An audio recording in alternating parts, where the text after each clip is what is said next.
G'day everyone, and welcome back to the 39 Steps. As you can see, we have 5 episodes to go, or 5 chapters of the story. And in this coming chapter, we have grave news.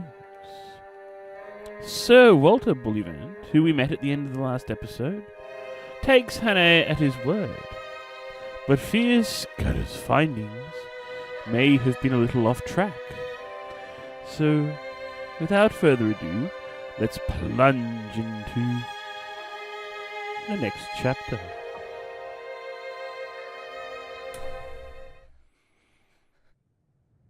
Grave news. Saturday, the 30th of June, 1914. Sir Walter's cottage. Arton's well. Arton's not well at all. Someone's about to get murdered. Sir Walter awaited me in the dining room. The sight of him, so respectable and established and secure, the embodiment of law and government and all the conventions, took me aback and made me feel an interloper. He couldn't know the truth about me, or he wouldn't treat me like this. I simply could not accept his hospitality on false pretenses.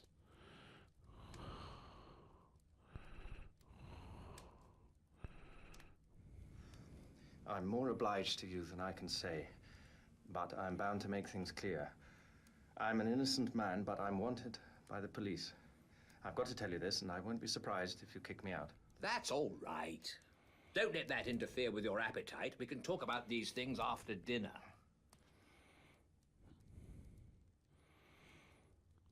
Quite the decent man, Sir Walter. Especially given he's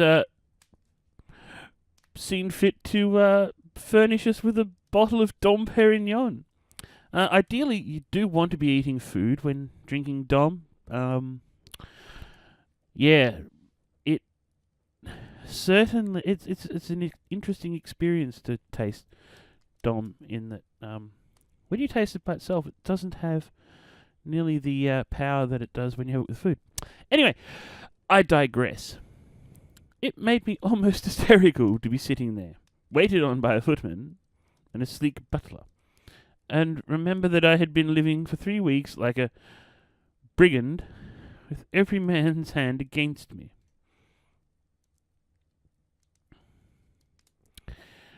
Then we went to study for coffee. I made up my mind that if I ever got rid of this business and had a house of my own, I would create just such a room. Yes, I agree, it does look like quite the room. Not that I can play piano, but hey. Then, when the coffee cups were cleared away, and we had got our cigars alight, he bade me to get started with my yarn. Here we go. I've obeyed Harry's instructions, and the bribe he offered me was that you would tell me something to wake me up. I'm ready, Mr. Hannay. I noticed with a start that he called me by my proper name. A ripping yarn. The Black Stone. The old man in the Moreland house solemnized him. Again, I had to describe every detail of his appearance. How it began. I told of my boredom in London, and the night I had come back to find Scudder gibbering on my doorstep. I told him all Scudder had told me about Carolides and the Foreign Office Conference, and that made him purse his lips and grin. The roadman. My day as the roadman excited him a bit. He maybe described the two fellows in the car very closely. He seemed to be raking back in his memory. He grew merry again when he heard of the fate of that ass Jopley. The murder. Then I got to the murder, and he grew solemn again. He heard all about the milkman and my time in Galloway, and my deciphering Scudder's notes at the inn. I drew a breath. He drew a breath when I whipped the little book from my pocket. Meeting Sir Harry.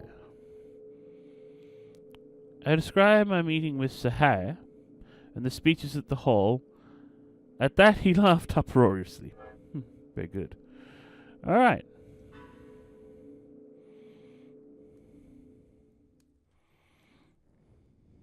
You may dismiss the police from your mind. You're in no danger from the law of this land. Great Scott. Have they got the murderer? No. But for the last fortnight, they've dropped you from the list of possibles. Why? Principally because I received a letter from Scudder. I knew something of the man, and he did several jobs for me. He was half crank, half genius, but he was wholly honest. Trouble about him was his partiality for playing a lone hand.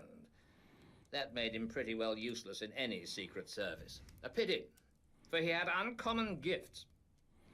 I think he was the bravest man in the world, for he was always shivering with fright, and yet nothing would choke him off. I had a letter from him on the 31st of May. But he had been dead a week by then.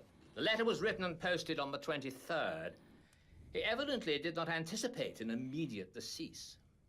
His communications usually took a week to reach me, for they were sent undercover to Spain and then to Newcastle. He had a mania, you know, for concealing his tracks. He got up and crossed the room to a cabinet, bringing back Scudder's letter.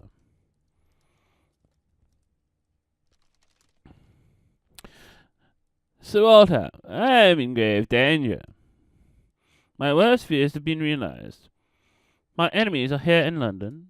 They have made themselves known. I cannot write more in case these words be intercepted. But I have found shelter with a good friend who lives near Portland Place. God willing, you will hear from me before the 15th of June. Your servant, Franklin P. Scudder. Well, there you go. I think his object was to clear you if anything happened. But when I got it, I went to Scotland Yard, went over the details of the inquest, and concluded that you were the friend. We made inquiries about you, Mr. Hannay, and found you were respectable. I thought I knew the motives for your disappearance. Not only the police, the other one, too. And when I got Harry's scrawl, I guessed at the rest. I've been expecting you any time this past week. Thank heavens. You can imagine what a load this took off me. I felt a free man once more. Now, let us have the little notebook. It took us a good hour to work through it. His face was very grave before he had finished, and he sat silent for a while. I don't know what to make of it. He's right about one thing. What is going to happen the day after tomorrow? How the devil can it have got known? That is ugly enough in itself. But all this about war and the Black Stone, it reads like some wild melodrama. If only I had more confidence in Scudder's judgment. Trouble about him was that he was too romantic.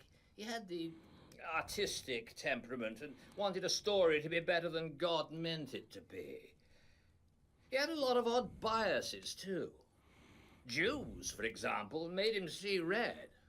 Jews and the high finance. The Black Stone. Der Schwarze Stein. Yeah, it's like a penny novelette. And all this stuff about Karolides. That is the weak part of the tale, for I happen to know that the virtuous Karolides is likely to outlast us both. There's no state in Europe that wants him gone. Besides, he's just been playing up to Berlin and Vienna and giving my chief some uneasy moments.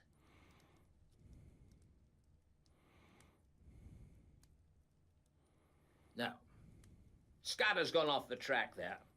Frankly, Hannay, I don't believe that part of his story. There's some nasty business afoot, and he found out too much and lost his life over it.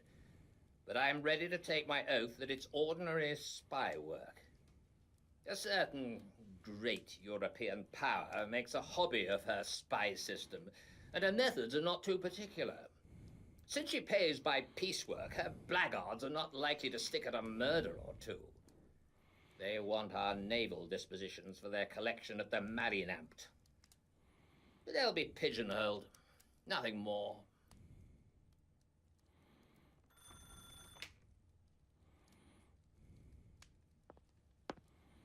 There's a trunk call from London, Sir Walter. It's Mr. Reith, and he wants to speak to you personally. My host went off to the telephone. He returned in 5 minutes with a whitish face.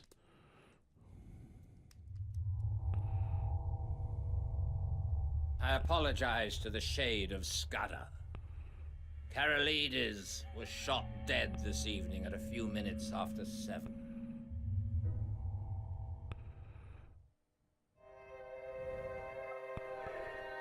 Well, the game is afoot. Karolides is dead. The Blackstone has struck early. And we need to continue the story. The Blackstone. The Foreign Office's meeting with Royer is brought forward in a bid to derail the Blackstone's plot. Shall we go to the Foreign Office? I think we should. To London, my friends. To London. The Blackstone awaits.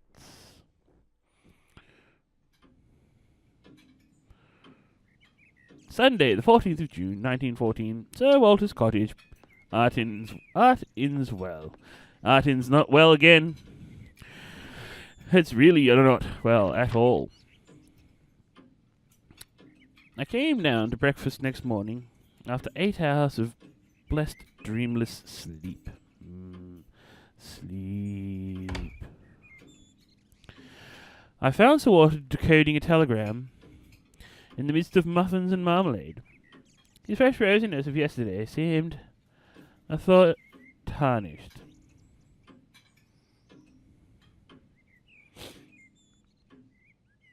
I had a busy hour on the telephone after you went to bed. I got my chief to speak to the First Lord and the Secretary for War, and they're bringing Roy over a day sooner. Now, this wire clinches it. He'll be in London at 5. Odd that the code word for a sous chef d'etat major general should be porker.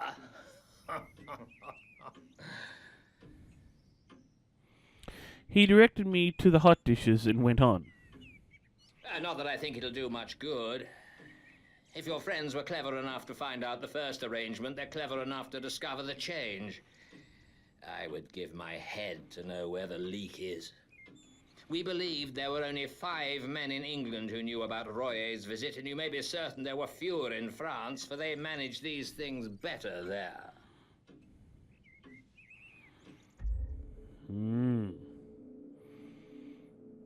The Wire. Page 1. Royer dines with my chief and then comes to my house where 4 people will see him. Whitaker from the Admiralty, myself, Sir Arthur Drew, and General Winstanley. At my house he will get a certain document from Whitaker, and after that he will be motored to Portsmouth, where a destroyer will take him to Havre. He will never be left unattended for a moment till he is safe on French soil. The same with Whitaker till he meets Royer. Disappointed. I thought we were going to Whitehall. Very, very sad. Anyway, let's see what happens next. That is the best we can do. And it's hard to see how there can be any miscarriage. But I don't mind admitting that I'm horribly nervous. This murder of Karolides will play the deuce in the chancelleries of Europe.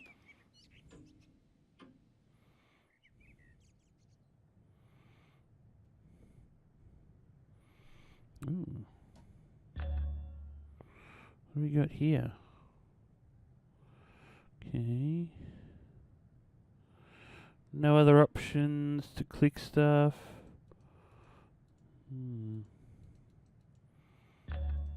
Nope.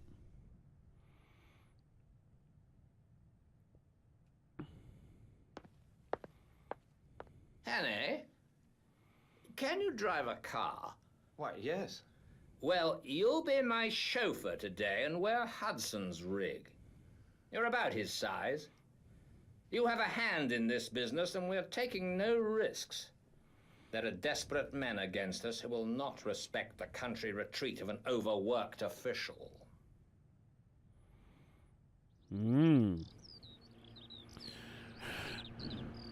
It was a soft, breathless June morning, with a promise of sultriness later. But it was delicious enough swinging through the little towns with their freshly watered trees and past the summer gardens of the Thames Valley.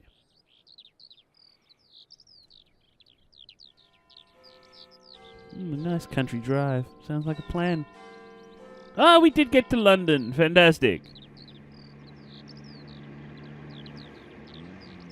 Beautiful city, London. Big fan.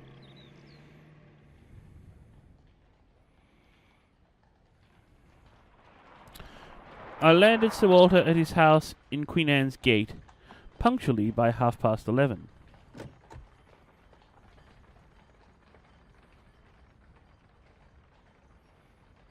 The first thing he did was to take me round to Scotland Yard.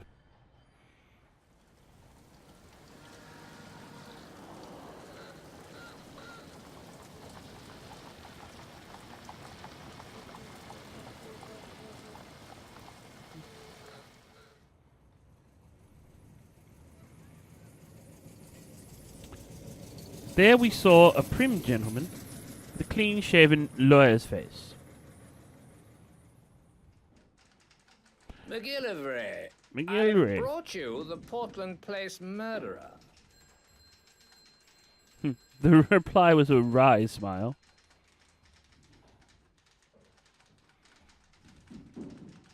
It would have been a welcome present to Bullivant. This, I presume, is Mr. Richard Hannay, who for some days greatly interested my department. Mr. Hannay will interest it again.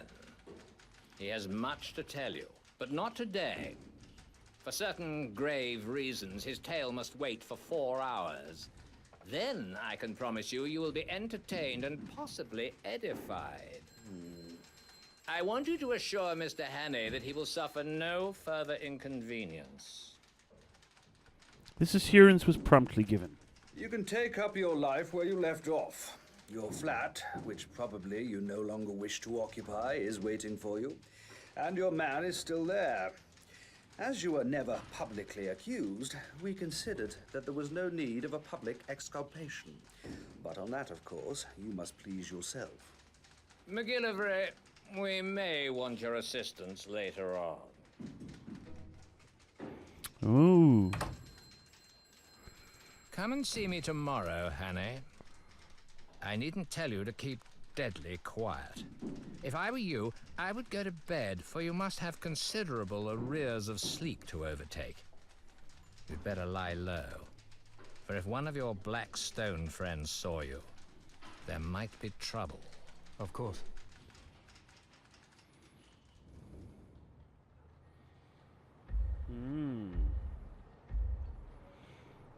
It was very pleasant to be a free man, able to go where I wanted. I really do, I must say, I really do like the map of London. Just looking at places that I recall from when I was last there. Marylebone. Cool.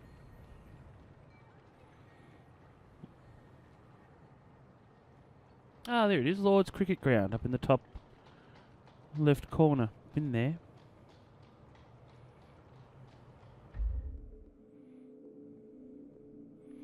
A free man. A free man. It had only been a month under the ban of the law, and it was quite enough for me. Yet I felt curiously at a loose end. I felt that great things, tremendous things were happening, or about to happen, and I, who was the cog wheel of the whole business was out of it.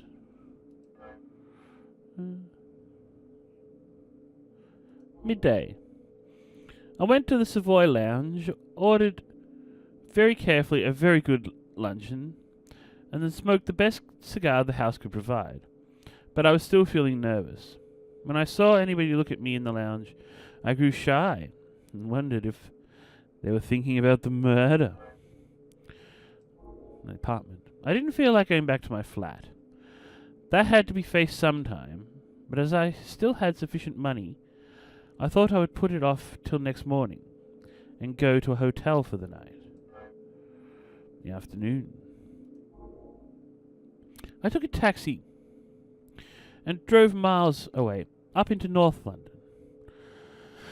I walked back through fields and lines of villas and terraces, and then slums and mean streets, and it took pretty much nearly 2 hours. In the evening, I dined at a restaurant in Jerram Street. I was no longer hungry, and I let several courses pass untasted. I drank the best part of a bottle of Burgundy, but it did nothing to cheer me. My abominable restlessness had taken possession of me.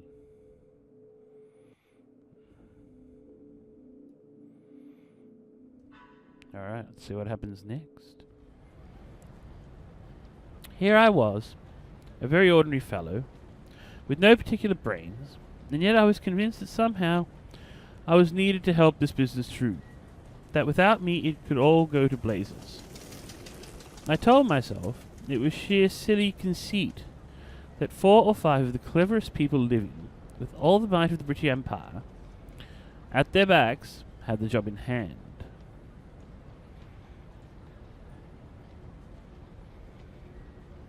Yet I couldn't be convinced. It seemed as if a voice kept speaking in my ear, telling me to be up and doing, or I would never sleep again. The upshot was that about 9:30 I made up my mind to go to Queen Anne's Gate.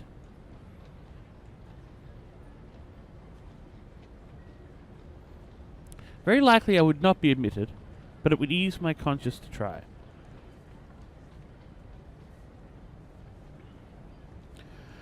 On my way I passed a group of young men.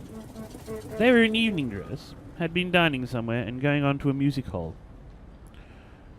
One of them was Marmaduke Jopley. Oh, God. By God, the murderer! Here, you fellows hold him! That's Hannay, the man who did the Portland Place murder! I wasn't looking for trouble, but my ill temper made me play the fool, and the sight of Marmy's imbecile face was more than I could bear.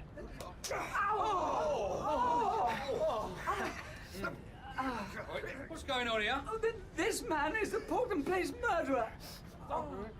Damn it all! Make the fellow shut up! I advise you to leave me alone, Constable. Scotland Yard knows all about me, and you'll get a proper wigging if you interfere. You've got to come along with me, young man. I saw you strike that gentleman cruel hard. You began it too, for he wasn't doing nothing. I've seen you. You best go quietly, or I'll have to fix you up. Watch him! Watch him! Right, come back here!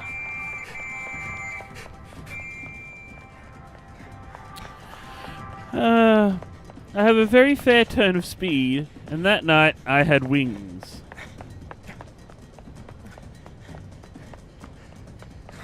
In a jiffy I was in Pall Mall and had turned down towards St. James Park. Happily, there were few people about and no one tried to stop me.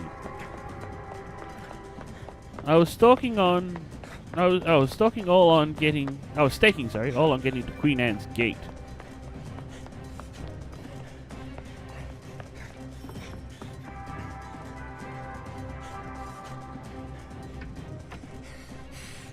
I must see Sir Walter. My business is desperately important. The butler was a great man. Without moving a muscle, he held the door open and then shut it behind me. Sir Walter is engaged, sir, and I have orders to admit no one. Perhaps you will wait. See here. There's trouble about, and I'm in it. But Sir Walter knows, and I'm working for him. If anyone comes and asks if I'm here, tell him a lie.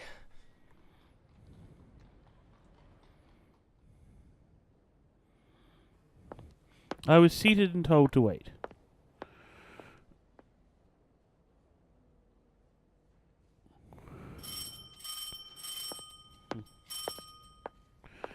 He returned to the door and with a face like a graven image waited to be questioned. This is the house of Sir Walter Bullivant, and I am under the strictest orders not to let anyone, no matter who, interrupt his office.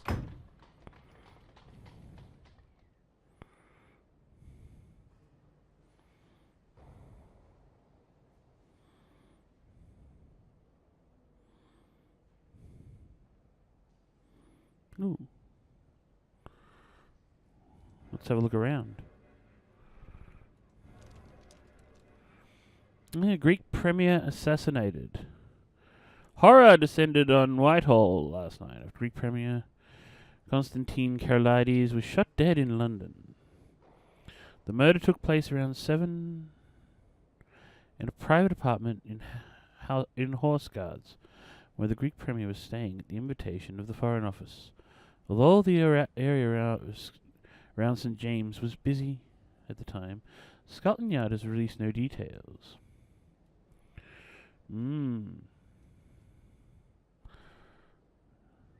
For the visit of Sir Humphrey Bullingstone. For Harrow.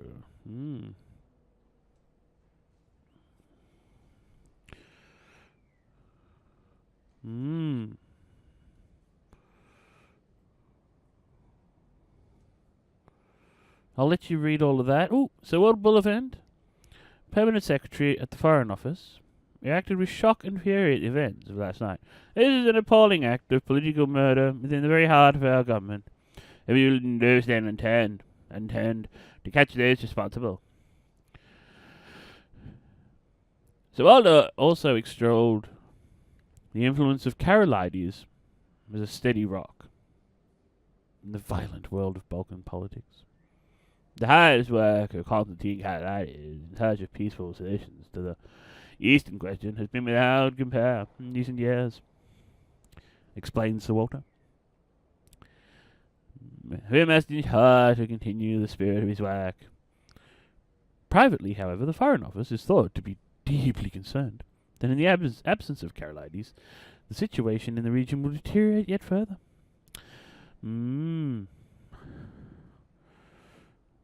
Interesting. Anything else? No. Okay.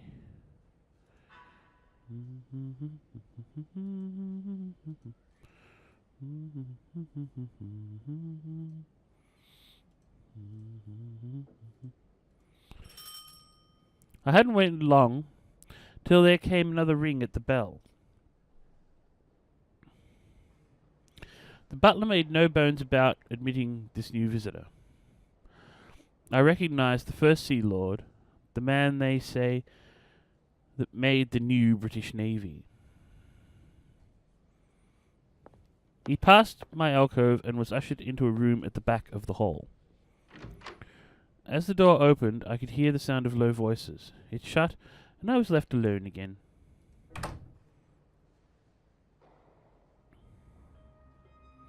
For 20 minutes I sat there, wondering what I was to do next. Then the door of the back room opened, and the first Sea Lord came out. He walked past me, and in passing he glanced in my direction, and for a second we looked each other in the face. I had never seen the great man before, and he had never seen me. But in that fraction of time something sprang into his eyes, and that something was recognition. You can't mistake it. It is a flicker, a spark of light, a minute shade of difference which means one thing and one thing only.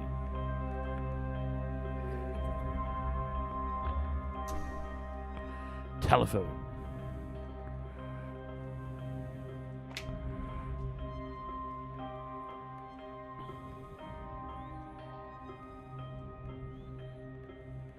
Lord Alloa's residence. How may I help you? His lordship at home. His lordship returned half an hour ago and has gone to bed. He's not very well tonight. Will you leave him a message, sir? I knew it.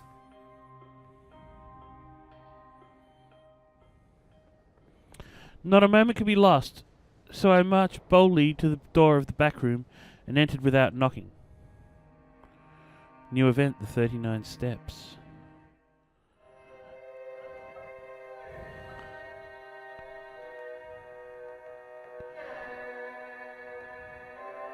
And that, my friends, is where we're going to leave this episode. It's a cliffhanger. I want to thank you all for joining us. If you enjoyed this episode of the 39 Steps, please remember to leave a like, a thumbs up, all that good stuff.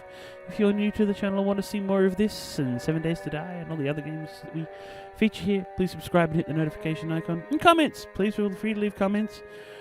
What do you think Scudder is going to find when he opens the door to the back room? Who knows? I have my suspicions. But we'll find out when we next take up the 39 steps. So thanks again for joining us, and until next time, laters.